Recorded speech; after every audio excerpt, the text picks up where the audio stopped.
प्रभु श्री राम प्रकट भय।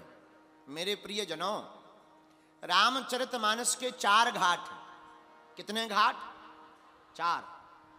4 घाट कौन कौन से? पहला घाट जहां पर 4 जगह रामायण में कथा हो रही है। एक जगह वक्ता है याज्ञवल्क्य जी और श्रोता है भरद्वाज मुनि। भरद्वाज मुनि बसहीं प्रयागा। एक जगह वक्ता याज्ञवल्क्य जी हैं, श्रोता भरद्वाज जी हैं। इस घाट का नाम है कर्मकांड घाट। दूसरा घाट है, दूसरे घाट में जहां कथा हो रही है वहां वक्ता है शंकर जी, श्रोता है पार्वती जी। इस घाट का नाम है ज्ञान घाट। तीसरी जगह जो राम कथा रामायण में हो रही है वो हो रही है नीलगिरी पर्वत पर, जहां वक्ता कागभूषुंडी जी हैं और श्रोता श्री गरुड़ जी महाराज हैं। इस घाट का नाम है उपासना घाट। लेकिन चौथा घाट बड़ा अद्भुत है। चौथा घाट है तुलसीदास जी का, और तुलसीदास जी वक्ता हैं और इस कथा के श्रोता हैं उनका ही मन। इन 4 घाटों में एक घाट कर्मकांड घाट है, एक घाट उपासना घाट है, एक घाट ज्ञान घाट है, लेकिन चौथा घाट का नाम है शरणागति घाट। कौन सा घाट? शरणागति। अच्छा भैया, ये शरणागति क्या है? शरण गए मरण नहीं होती है। जो भगवान की शरण आ जाता उसकी मरण नहीं होती। जो भगवान के हवाले हो जाता उसका कभी अहित नहीं होता, बुरा नहीं होता। मेरे प्रिय जनों, राम के सहारे चलने वाले लोगों का, राम के ऊपर, राम के जीवन पर जीने वाले लोगों का कभी बुरा नहीं होता है। मेरे प्रिय जनों, संकट तो आते हैं पर संकट के साथ समाधान भी चला आता है। इसीलिए चौथा घाट है शरणागति का। शरणागति का मतलब है केवल तुम, केवल आप। मेरे प्रियजनों, जो भी व्यक्ति गुरु की शरण में, भगवान की शरण में रहता है, मेरे पागलों, वह जीते जी स्वर्ग को पाता है, मरने पर भी वह मोक्ष को प्राप्ति करता है। बोलो सीताराम। शरणागति तन की नहीं होनी चाहिए, सावधान। बहुत से लोग कहते हैं हम तो गुरुजी की शरणागति लिए। कौन से गुरुजी? बागेश्वर वाले।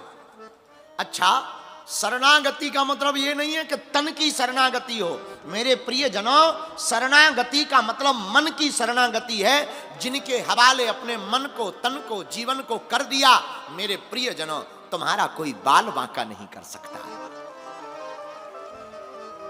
शरण गए मरण नहीं होती। तुलसीदास जी महाराज रामचरितमानस को शरणागति की दृष्टि से कहते हैं।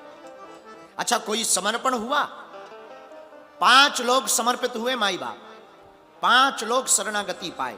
हमारी नजर में बहुत लोग पाए पर 5 का उल्लेख हम करते हैं। पहला समर्पण किया मीरा ने।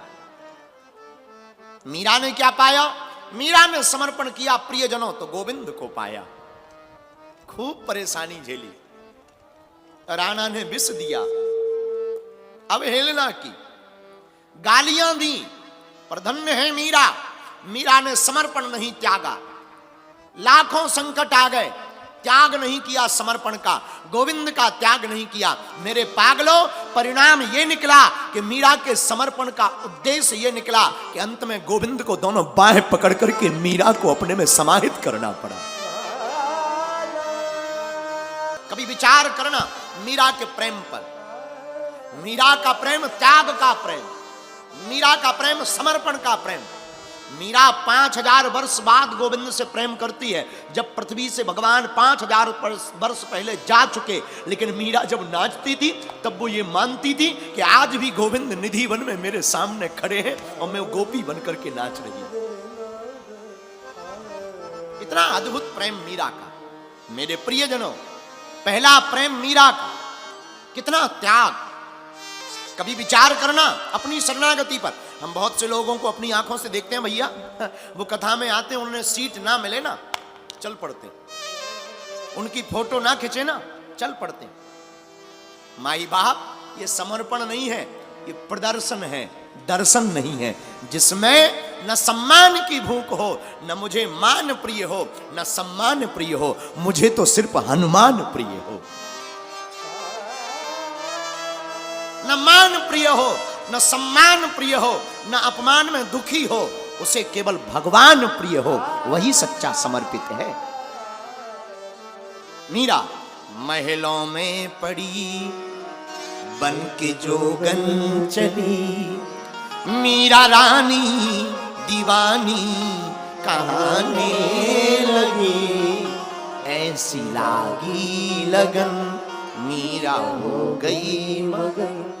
वो तो गली गली गली हरि गुण गाने लगी, ऐसी लागी लगन, लागी लागी रे लगन, लागी लागी रे लगन। ये पहला समर्पण मीरा का।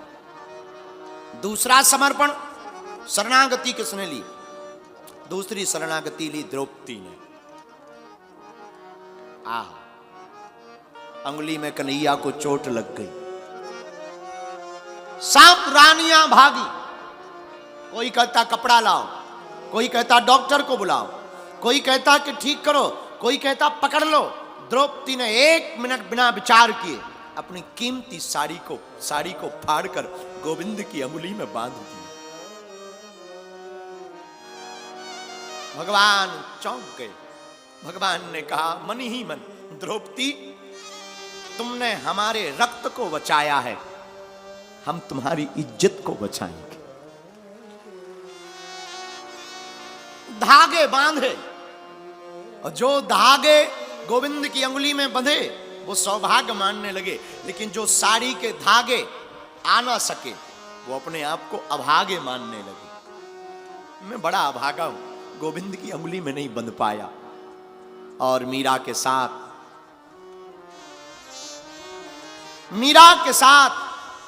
घटना घटी। मेरे प्रियजनों, धागे जो गोविंद की अंगुली में बंधे वो अपने आप को भाग्यशाली मानने लगे। कोई कहता मीरा तुमने अपने चीर को फाड़ दिया, अपनी कीमती साड़ी को फाड़ दिया। मीरा कहती मैंने नहीं फाड़ा चीर, चीर हो गए अधीर। मैंने नहीं फाड़ा चीर, चीर हो गए अधीर। धागे ही स्वयं नाथ चीर छोड़ भागे हैं। मैंने नहीं फाड़ा चीर, चीर हो गए अधीर। धागे ही स्वयं नाथ चीर छोड़ भागे हैं। वो धागे बड़े अभागे हैं जो बड़े नहीं आगे हैं। भाग्य उनके ही जागे हैं जो गोविंद की उंगली पर लागे हैं। धागे वो बड़े भाग्यशाली हैं जो गोविंद की उंगली पर लगे। जब द्रौपदी की साड़ी को दुशासन खींचने लगा और अपने बल का प्रयोग करने लगा, और जब द्रौपदी चिल्लाने लगी, द्रौपदी जब चिल्लाने लगी कि आज तो हमारी इज्जत गई, पतियों की तरफ देखा, पतियों ने सिर नीचा कर लिया। सभा की तरफ देखा, सभा ने भी सिर नीचा कर लिया। अंत तो गत्वा, द्रौपदी को लगा अब तो गोविंद के अलावा कोई नहीं बचा सकता। द्रौपदी ने तत्क्षण गोविंद को पुकारा, माधव को पुकारा, और ऐसी पुकार लगाई, भगवान चाहते तो सभी सभाजनों को अंधा कर देते, भगवान चाहते तो दुशासन के हाथों को शिथिल कर देते, परंतु परमात्मा इतने उतावले हो गए द्रौपदी के लिए, बिना विचार किए हमारे गोविंद ना अंधा कर पाए, न दुशासन के हाथ को रोक पाए। हमारे ठाकुर जी देखते ही देखते साड़ी बन गए, और साड़ी बनकर के द्रौपदी के जीवन की मर्यादा को बचा लिया। दुशासन साड़ी खींचता है, माई बाप दुशासन साड़ी खींचता है और विचार करता है कि मैं इतनी साड़ी खींच चुका, अभी तक द्रौपदी निर्वस्त्र नहीं हुई। अब मन ही मन वो विचार कर रहा, बैठ गया थक करके और सोच रहा, नारी बीच साड़ी है कि साड़ी बीच नारी है, नारी में ही साड़ी है कि साड़ी में ही नारी है, नारी ही की साड़ी है कि साड़ी ही की नारी है, नारी से ही साड़ी है कि साड़ी से ही नारी है। विचार करने लगा, आखिर है क्या मामला। समझ नहीं पाया दुशासन, थक गया। मेरे प्रियजनों, आज द्रौपदी का समर्पण सन्मुख आ गया। जो समर्पित होगा गोविंद उसकी रक्षा करेंगे। ये दूसरा समर्पण। तीसरा समर्पण हनुमान जी का शरण